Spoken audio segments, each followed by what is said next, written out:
अपने बच्चों को ऑटिज्म से बचाइए।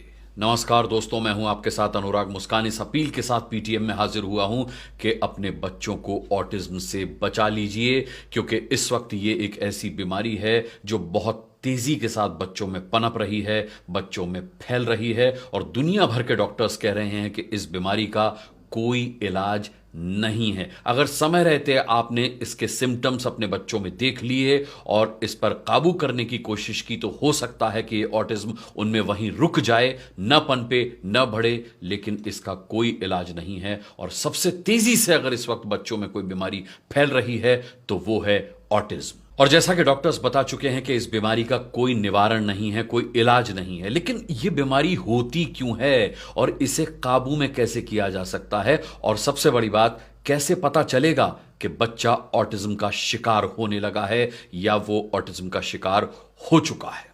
तो दोस्तों, ऑटिज्म के सिम्टम्स क्या है ये बताऊंगा आपको, ऑटिज्म का कारण क्या है ये बताऊंगा आपको, और ये बताऊंगा कि इसे काबू में कैसे किया जा सकता है। जैसे ही आपको पता चले आपका बच्चा ऑटिज्म का शिकार है, उस ऑटिज्म को वहीं कैसे खत्म किया जा सकता है, क्योंकि इसका कोई इलाज नहीं है। देखिए, जब बच्चों के विकास का समय होता है, जब वो बढ़वार में होते हैं, जब वो बड़े हो रहे होते हैं, जब उनका बॉडी डेवलपमेंट होता है, तो इस डेवलपमेंट में अगर कोई विकलांगता दिखाई देती है तो इसे हम कहते हैं ऑटिज्म स्पेक्ट्रम डिसऑर्डर।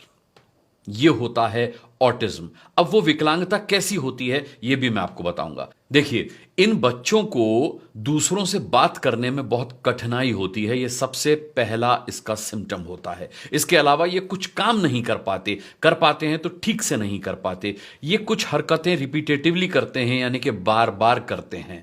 डॉक्टर्स की माने तो इस बीमारी का कोई इलाज नहीं है, मैं आपको बता चुका हूं, और ये बार बार बताऊंगा, क्योंकि ये सबसे अहम बात है ऑटिज्म से जुड़ी हुई कि इसका कोई इलाज नहीं है। लेकिन अगर इसका जल्दी पता चल जाए, डॉक्टर्स कहते हैं, और जल्दी ही इसका ट्रीटमेंट किया जाए, यानी इसको रोकने का उपाय किया जाए, तो बच्चों की जिंदगी को काफी हद तक सुधारा जा सकता है। 12 महीने का, 12 मंथ्स का जब बच्चा हो जाता है तब पता चल सकता है कि इसको ऑटिज्म हो चुका है, इसको ऑटिज्म हो रहा है, या फिर इसके अंदर जो सिम्टम्स दिखाई दे रहे हैं क्या वो ऑटिज्म से रिलेटेड हैं, क्या वो ऑटिज्म से संबंधित हैं। उसके लक्षण आपको तब दिखने शुरू होते हैं जब बच्चा आपका 12 महीने का होता है। लेकिन 12 महीने के बच्चे में ये सिम्टम्स, ये लक्षण बहुत कम होते हैं। आमतौर पर, सामान्य तौर पर मां बाप शायद इसे नोटिस भी ना कर पाए। दोस्तों, शुरुआती लक्षण समय के साथ साथ बदल भी जाते हैं। पेरेंट्स के लिए यह जरूरी है कि वो बच्चों में ऑटिज्म के पैटर्न को देखें और जितना जल्दी हो सके इसका इलाज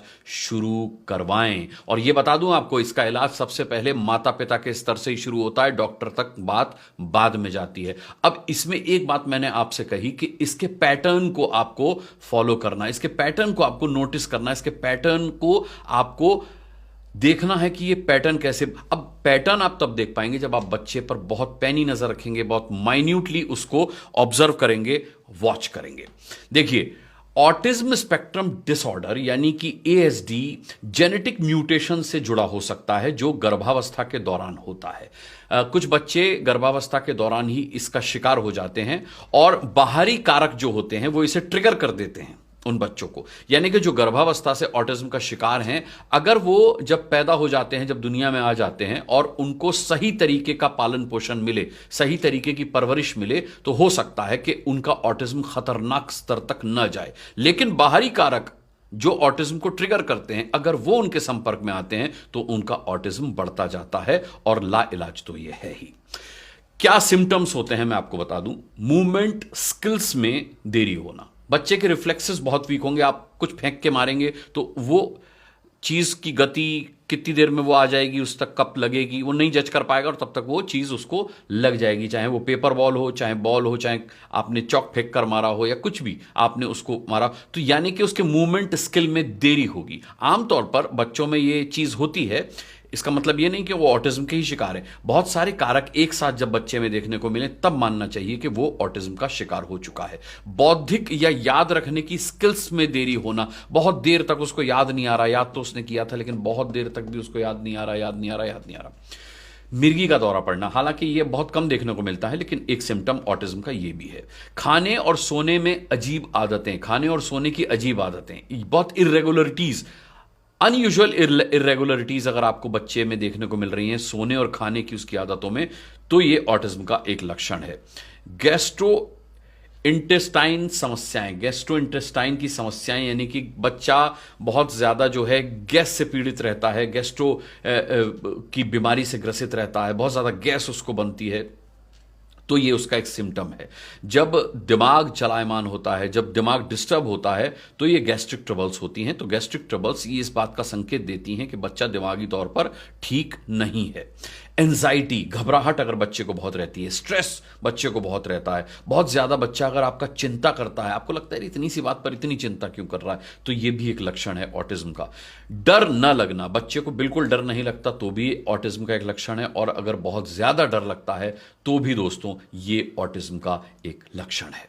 ये सामान्य लक्षण ऑटिज्म के मैंने आपको बता दिए। अगर इनमें से 3 या 4 लक्षण इकट्ठे आपको आपके बच्चे में दिखाई देते हैं तो निश्चित तौर पर ऑटिज्म उस पर हमला कर रहा है।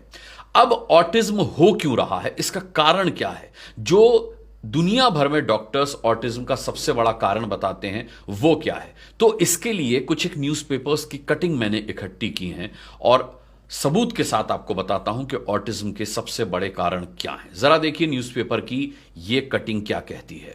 1.5 साल की उम्र में थामा मोबाइल, रील्स देखता था, 4 साल का हो गया, समझता कुछ नहीं, पर चीनी और जापानी बोल रहा है। ऑटिज्म के तेजी से बढ़ रहे हैं मामले। इस पेपर कटिंग में यह भी लिखा हुआ है साफ तौर पर, बच्चा रील्स देखता है और अपनी भाषा तो नहीं बोल पा रहा। 1.5 साल की उम्र से मोबाइल पकड़ा था, 4 साल का हो गया, उसको बोलना नहीं आता। जापानी सी भाषा, चीनी सी भाषा अगड़म बगड़म बोलता है, जो समझ से मां बाप के बाहर है।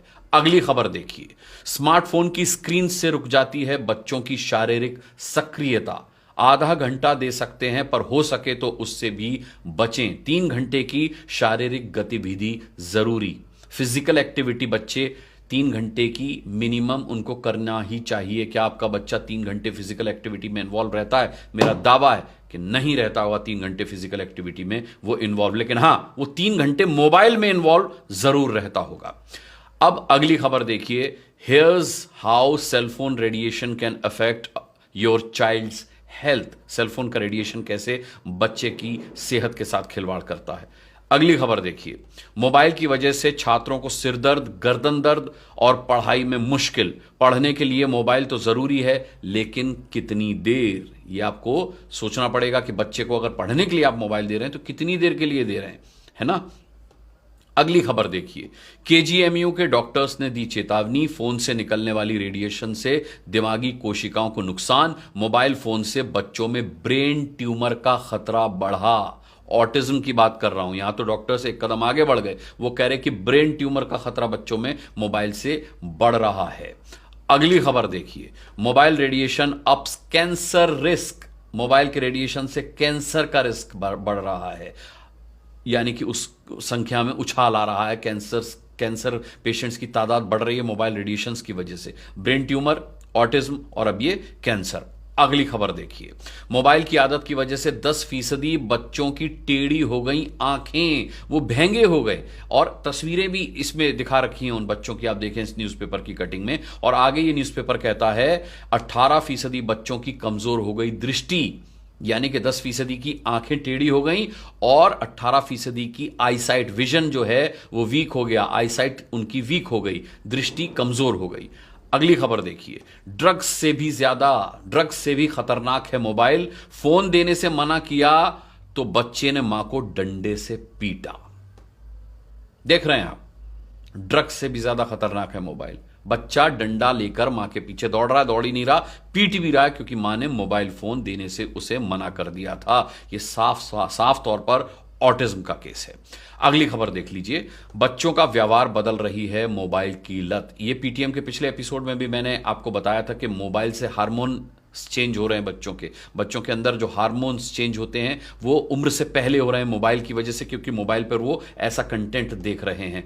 ये खबर इसी तरफ इशारा कर रही है कि बच्चों का व्यवहार बदल रही है मोबाइल की लत। वो जो कुछ भी देखते हैं वो फॉरेन कंटेंट देखते हैं। कुछ बच्चे जो हैं वो फॉरेन के सीरियल्स देखते हैं, तो उन बच्चों को कॉपी करने लगते हैं, उनके स्टाइल को कॉपी करने लगते हैं, उनकी बोलचाल को कॉपी करने लगते हैं और अपना स्वाभाविक जो बोलचाल की आदत है वो भूल जाते हैं। अगली खबर देखिए, मेडिसिन स्टडी में खुलासा। क्या खुलासा हुआ है? बच्चों को शांत रखने के लिए मोबाइल देना बड़ी गलती। इससे चिड़चिड़े हो जाते हैं बच्चे, आक्रामक व्यवहार करते हैं बच्चे। ये बहुत अहम खबरें हैं दोस्तों जो मैं आपको दिखा रहा हूं और सबूत के साथ दिखा रहा हूं। रिसर्च करने के बाद अखबारों ने ये खबर छापी है, रिसर्च की रिपोर्ट्स छापी हैं और वो खबर मैं आप तक पहुंचा रहा हूं। अगली खबर देखिए, रोजाना 3 घंटे से ज्यादा फोन का इस्तेमाल घातक। ये विदेश की रिसर्च है, लेकिन मैं तो कहता हूं कि 3 मिनट के लिए भी बच्चों को मोबाइल मत दीजिए अगर जरूरी ना हो तो।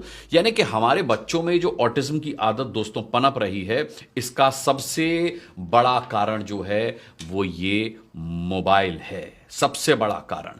और ये मैं नहीं कह रहा, बल्कि दुनिया भर के डॉक्टर्स और रिसर्चर्स कह रहे हैं, मान रहे हैं। अपनी रिपोर्ट में, अपनी रिसर्च में वो इस नतीजे पर पहुंचे हैं कि ये मोबाइल है हमारे बच्चों के लिए जानलेवा। आपके बच्चों में अगर ये लक्षण है कि वो मूवमेंट स्किल्स में देरी आप उनके देख रहे हैं, बौद्धिक या याद रखने की स्किल्स में आप देरी देख रहे हैं, अगर उन्हें साथ में मिर्गी के दौरे पड़ रहे हैं, खाने और सोने की उनकी अजीब आदतें हैं, गैस्ट्रोएंटाइटिस की उनको प्रॉब्लम है, उस समस्या से वो आए दिन जूझते हैं, एंजाइटी है, स्ट्रेस है, या बहुत ज़्यादा वो चिंता करते हैं, उन्हें डर बिल्कुल नहीं लगता या बहुत ज़्यादा डर लगता है, तो अगर आप ये सारे सिम्टम्स अपने बच्चे में देख रहे हैं, इनमें से कोई 2 या 3 सिम्टम्स भी देख रहे हैं, तो सबसे पहले इस मोबाइल को अपने बच्चों से दूर कर दीजिए। आज आप सख्ती के साथ बच्चों से मोबाइल छीन सकते हैं, बच्चों की थोड़ी सी नाराजगी झेल सकते हैं, उसे संभाल सकते हैं, लेकिन एक बार अगर आपका बच्चा ऑटिज्म का शिकार हो गया या ब्रेन ट्यूमर या कैंसर जैसी किसी घातक बीमारी का शिकार हो गया, तो आप अपने बच्चे को नहीं संभाल पाएंगे, ना बच्चे को संभाल पाएंगे और ना उसकी बीमारी को संभाल पाएंगे। इसीलिए कह रहा हूं कि अभी वक्त है, अभी वक्त है, कभी देर नहीं होती इस बात के लिए, अभी वक्त है। बच्चों के हाथ से मोबाइल ले लीजिए, उनको मोबाइल की आदत मत डालिए। देखिए, मैं कहता हूं कि अपना भी मोबाइल पर स्क्रीन टाइम कम कर दीजिए।